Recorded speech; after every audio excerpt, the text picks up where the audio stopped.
demander à Dieu qu'il protège notre peuple et qu'il éclaire tous ses dirigeants.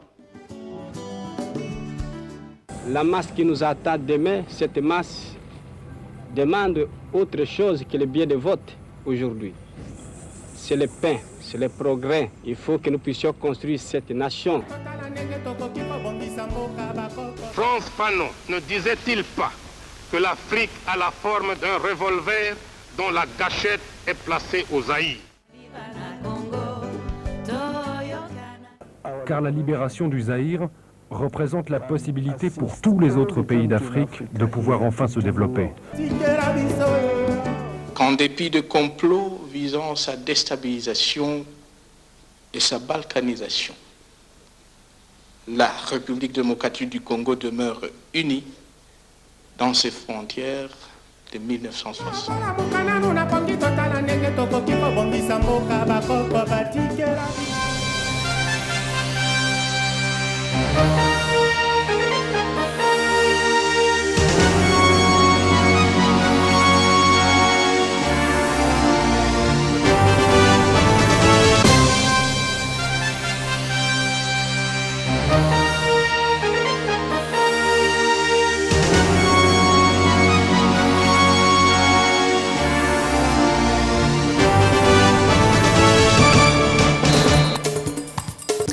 Bonsoir à tous et merci de votre fidélité à Télé 7. Voici les titres de ce journal.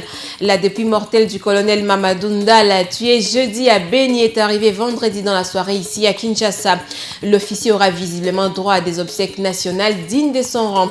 Les caucus des députés du Nord Kivu condamnent l'assassinat du colonel Ndala et regrettent la disparition de ces vaillants officiers des FRDC. Ils exigent une enquête sérieuse pour faire la lumière sur cette affaire. La journée du 4 janvier est réservée en RDC à la commémoration des martyrs de l'indépendance. L'IMCA a organisé une exposition des photos ce samedi en son siège à Matungé. Question de permettre aux Congolais qui s'y sont rendus d'en savoir plus sur ce qui s'était passé un certain 4 janvier 1959. Voilà tout pour le sommaire. Mesdames et messieurs, bienvenue dans ce journal. Loin de ses terres de l'Est, Mamadou Ndala sera inhumé à Kinshasa après des funérailles officielles. Sa dépouille mortelle est arrivée à Kinshasa vendredi dans la soirée à bord d'un avion de la MONUSCO. Les jeunes officiers fauchés par l'ennemi sur les champs d'honneur devraient bénéficier des hommages de tout le pays avant sa mise en terre. À Goma, où ce jeune officier est considéré comme le vrai libérateur de la population contre les exactions du M23, la population observe un deuil en sa mémoire. La journée de vendredi a été décrétée ville morte par la société civile. Des précisions avec Thomas Dakin-Mouiti, le président de la société civile du Nord Kivu, est joint au téléphone par Mariam Boye. Il a été parmi les braves combattants qui ont mené les opérations contre le M23. Cela n'était pas sa première opération. Comme vous le savez, il a combattu avant le M23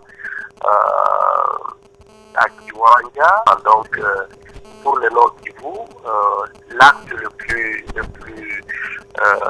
plus marquant, la victoire contre le M23. Le colonel a été abattu de suite d'une amnistie qui lui était tendue sur le numéro 4, optionnel numéro 4, à quelques 5 kilomètres de la ville de Beni. Directement, la société civile a décrété une journée de deuil ce vendredi, chose qui a été observée presque par toute la population de la province, en dépit de quelques-uns qui ont vaqué à ces activités. Mais jusque-là, la situation reste très tendue. Les motards en ville de Goma croyaient que le corps sera rapatrié dans la ville cet après-midi pour manifester. Mais jusque-là, le corps n'est pas arrivé à Goma. Et donc la situation elle est celle-là, tout le monde dans les quartiers, dans les villages, partout au Nord Kivu, c'est le deuil. Et dans les massifs, il y avait même des jeunes qui voulaient s'assassiner en disant qu'il fallait que ce soit eux qui meurent avant Mamadou. Dans la ville de Goma, il y a deux militaires qui se sont tirés dessus en disant Mamadou ne devait pas mourir, il fallait que eux le précèdent. Et donc la situation elle est celle-là, et nous croyons que le pays devrait considérer Mamadou comme un des héros de la République puisqu'il vient de mourir pour la cause noble de la nation congolaise. À travers tout le pays, l'émotion et la tension se mêlent. La journée des vendredis a connu des agitations dans la ville de Beni et dans plusieurs localités du territoire du même nom au Nord Kivu. La population proteste et ne croit presque pas à la version officielle de cet assassinat. Le colonel Mamadou Ndala était commandant du 42e bataillon des commandos des unités de réaction rapide des FARDC. La police est déployée dans les coins stratégiques pour éviter tout débordement. À Beni, plusieurs jeunes ont brûlé des pneus sur les boulevards Niamouissi, l'artère principale de la ville. Les mêmes scènes ont été signalées dans certains quartiers des communes de Moulekira et Béou, où des boutiques, magasins et petits commerces sont restés fermés. Des manifestations similaires ont été organisées dans d'autres localités du territoire de Beni, comme Oisha, Mbaou, Mutwanga et Erengeti, à Goma aussi. Le caucus des députés nationaux du Nord Kivu s'est dit consterné par le meurtre du colonel Mamadou Ndala, commandant du 42e bataillon de l'unité de réaction rapide des commandos des FARDC, tué jeudi à 5 km de la ville de Beni dans une embuscade tendue par des hommes armés. Dans leur déclaration faite vendredi 3 janvier au Palais du Peuple ici à Kinshasa, ils ont rendu un grand hommage à ce vaillant commandant des FARDC dont les actes de bravoure avaient obligé le M23 a abandonné la guerre. Dans cette déclaration lue par le président du caucus des députés élus du Nord Kivu, Balikwisha Mulondi, ces élus exigent que toute la lumière soit faite sur ce meurtre. C'est dans ce contexte de deuil que les Congolais se sont souvenus ce samedi 4 janvier des martyrs de l'indépendance. Il s'agit des hommes et femmes tombés le 4 janvier 1959 lors des manifestations populaires organisées par les supporters des V-Club et les militants de l'Abaco. À Kinshasa, certains Kinois ont visité le site de l'IMCA au quartier Matongé, place où les émeutes ont eu lieu. Ils ont eu le temps de contempler les photos des principaux acteurs de cet événement avant de signer un livre d'or apprêté pour la circonstance. Thierry Kassongo et Blanchard Kandolo. Point de départ du mouvement de revendication de l'indépendance, le site historique et touristique de l'IMCA, RDC, a ouvert ses portes au public tôt ce matin. Les visiteurs sont venus signer le livret d'or et contempler l'exposition des photos qui rappellent cet événement qui a causé beaucoup de pertes en vies humaines. Créé en RDC en 1947, sous l'impulsion de George Williams, ces structures d'encadrement de la jeunesse deviennent un patrimoine commun suite aux émeutes de 1959. Son secrétaire général, Benoît Ilunga, revient sur l'essence de cette journée. Le fait président Kasavubu, que son âme se repose en paix, avait sollicité l'espace de l'IMICA comme d'habitude. L'IMICA donne l'accord. Quelques jours après, le même jour, le pouvoir public, les colonisateurs refusent que Kasavubu ne puisse pas s'adresser à ses combattants. Malheureusement ou heureusement, le même jour, au stade Tata Raphaël, il y avait un match entre Mikados et Vitaclé. Mikados, c'est l'équipe de Sabena, qu'on appelle aujourd'hui SN, qui avait gagné Vitaclé. Les mécontents qui revenaient du stade parce que l'arbitre était un Belge, croyant que c'était le match où l'injustice avait régné, et les mécontents qui étaient ici, au siège de l'IMICA, ou les faits Kassavou, vous pouvez parler dans le cas de l'Abaco, à ces militants. Les mécontents qui revenaient du stade et les mécontents qui étaient ici explosera. Et nous avions dit de cette explosion-là les émeutes du 4 janvier.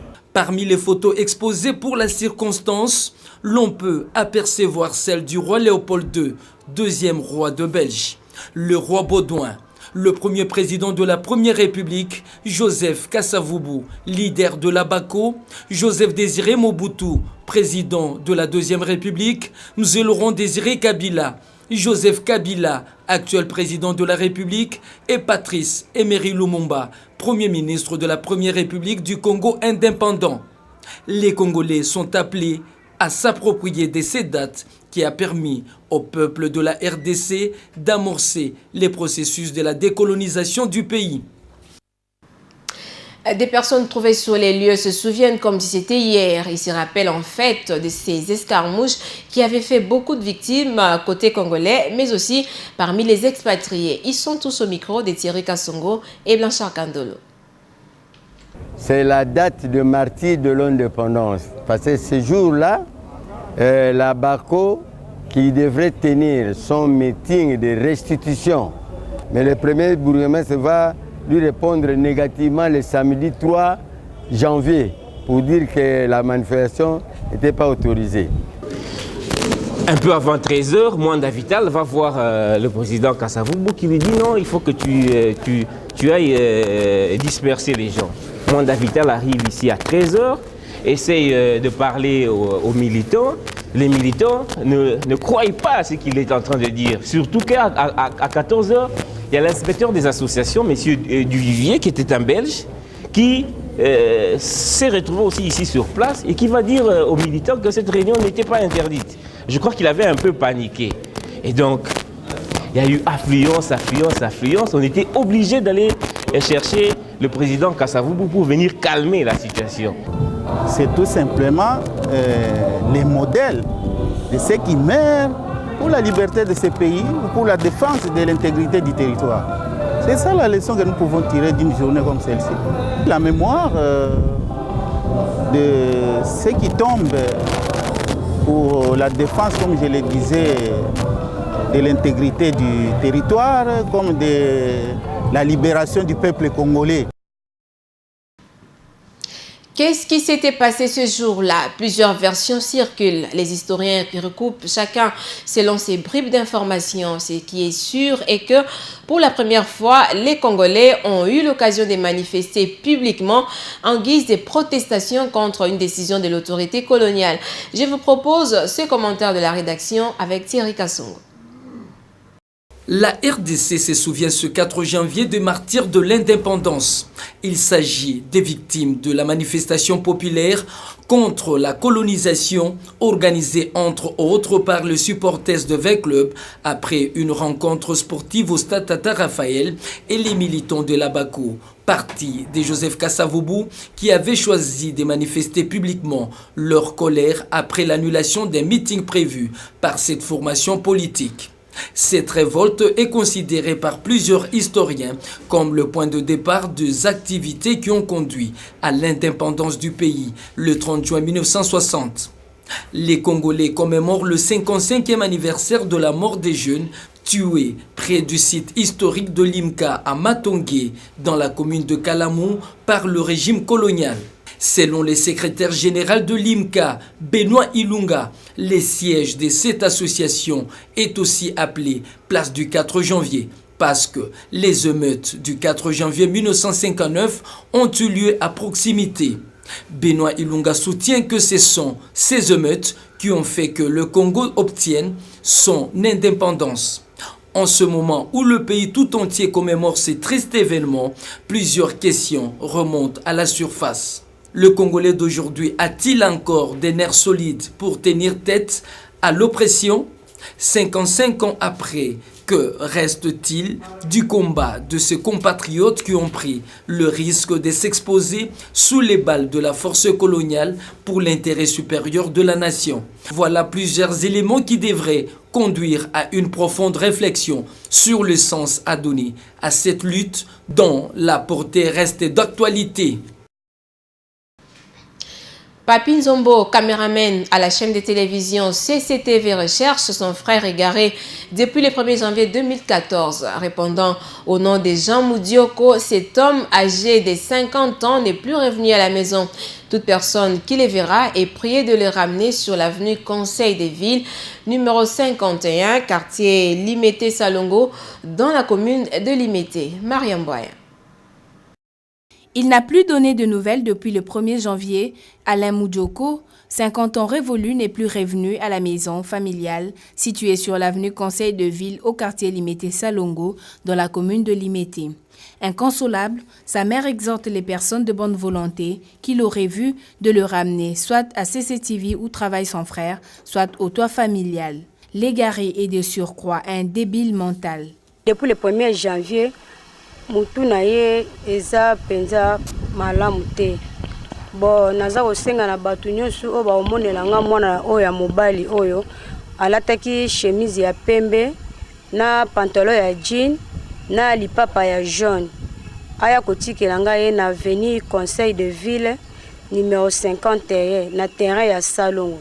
Ata bandeko na biso ba police ba osala ba patrouille na butu. Soki bamoneni nga mwana wana ya mobali alati chemise ya pembe na pantalon ya jean na lipapa ya jaune baya kotikela ngai ye ou bien bakende kotikela ngai epai ya ndeko na ngai Papi Nzombo na CCTV.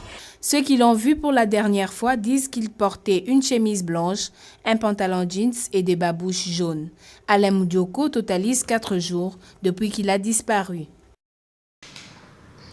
Un communiqué de la CENI, la Commission électorale indépendante CENI en sigle, rappelle à tous les mandataires des partis politiques accrédités que la prochaine réunion du comité des liaisons entre la CENI et les partis politiques régulièrement enregistrée et confirmée pour ce mercredi 8 janvier 2014 à 9h précises dans la salle des spectacles du Palais du Peuple. À cet effet, chaque mandataire accrédité est prié de se procurer le projet des codes de bonne conduite à la maison des élections située à l'immeuble ex-Kinmazière dans la commune de la Gombe. Mardi 7 janvier 2014 de 9h à 17h. La CENI rappelle que cette réunion du comité de liaison sera essentiellement consacrée à l'examen et à l'adoption du dit projet. Fait à Kinshasa le 3 janvier 2014, signé Jean-Pierre Kalamba Moulumba Ngalula.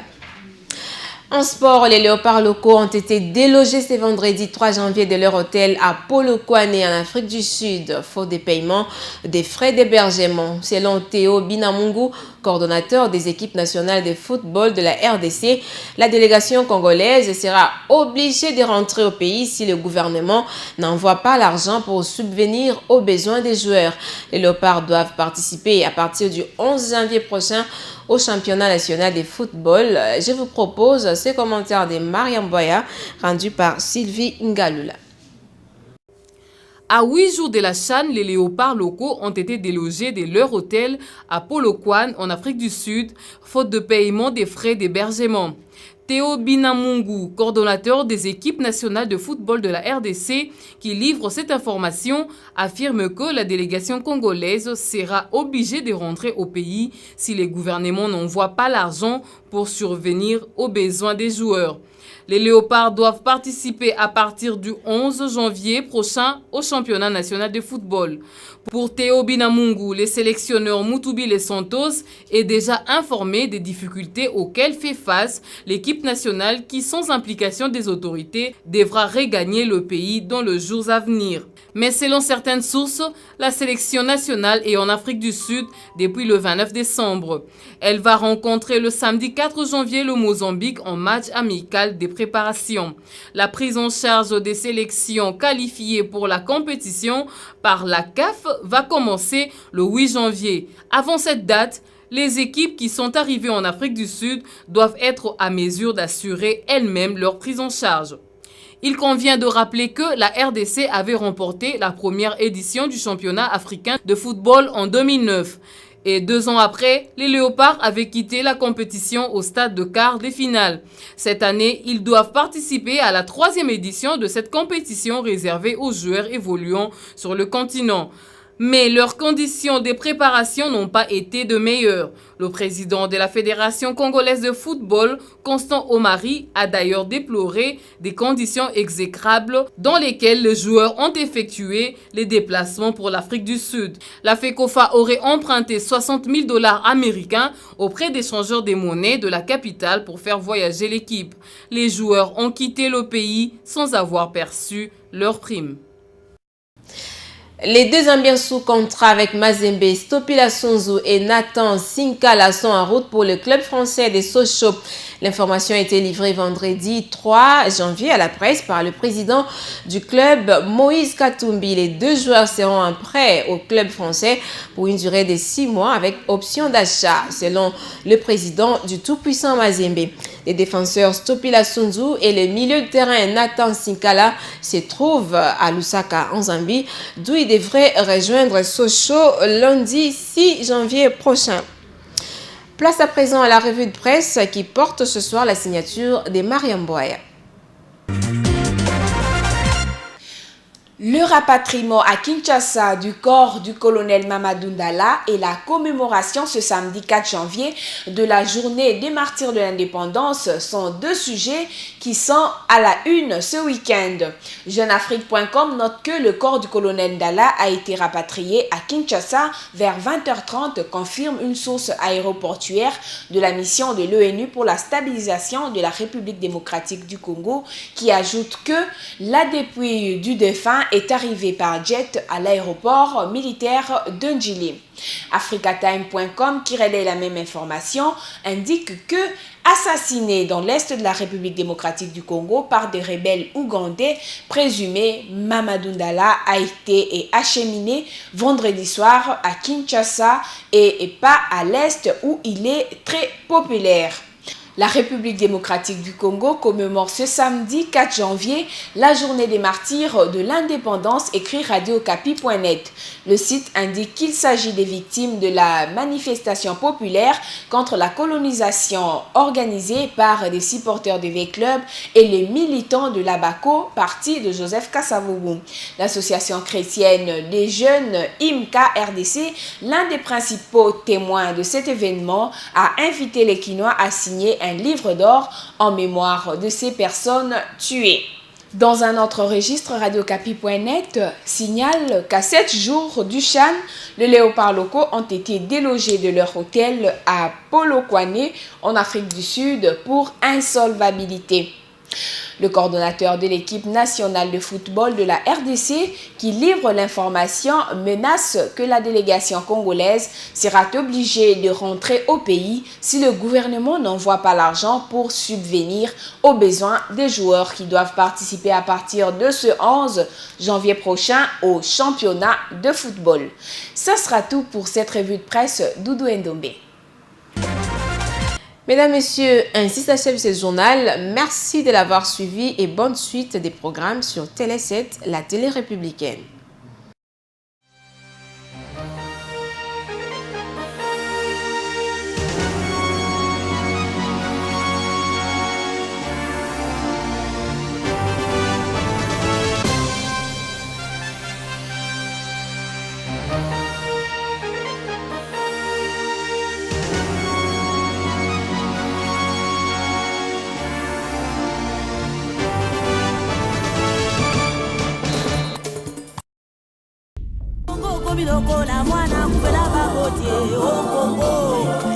Les complots étaient déjà faits. Les plans étaient déjà établis. C'est d'imposer un gouvernement contre la volonté du peuple. La Belgique désire balkaniser ce pays. L'éclatement du Congo, c'est demain. Nous devons marcher à fond, même conclure des accords avec le diable pour refaire l'unité du Congo. Rien à faire. Le Congo restera un et indivisible. Puis de complot visant sa déstabilisation et sa balkanisation. La République démocratique du Congo demeure unie dans ses frontières de 1960.